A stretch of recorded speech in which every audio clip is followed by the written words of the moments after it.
खुद नहीं खा जाता। एक वैसे just part of the fun है कि अगर आप कुछ चीज़ खाते हैं, जैसे च्युइंगम खा रहे हैं, जैसे बच्चों के लिए खास करके कि च्युइंगम खाते हैं, चॉकलेट खाते हैं, तो पढ़ने में मज़ा आता है, फिर याद करते हैं। और बाय चांस अगर आप एग्ज़ामिनेशन हॉल में सेम च्युइंगम खा रहे हैं तो आपको वो क्वेश्चन याद हो जाएगा। ऐसा कुछ नहीं है।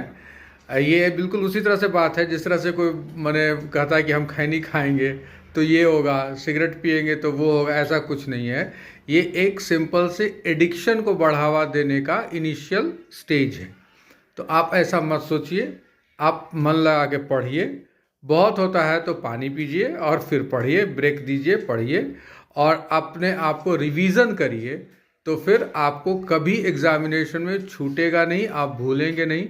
अगर ऐसा होता है, अगर आप भूल रहे होते हैं तो अपने दिमाग को 2 से 3 सेकंड पॉज करिए, समय दीजिए, बैक ऑफ माइंड से वो आ जाएगा और आपका आंसर पूरा हो जाएगा। लेकिन किसी भी तरह के एडिक्शन में पढ़ने की ज़रूरत नहीं है।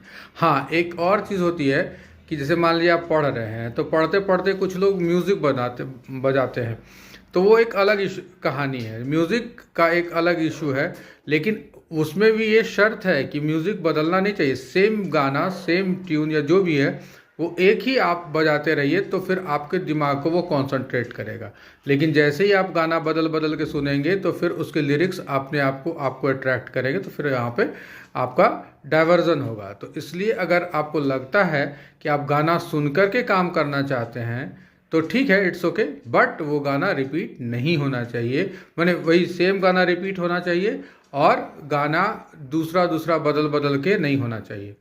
ठीक है। सो ऐसा कुछ एडिक्शन में मत पढ़िए, मन लगा के पढ़िए, पानी पीजिए, पढ़ते जाइए। All the best.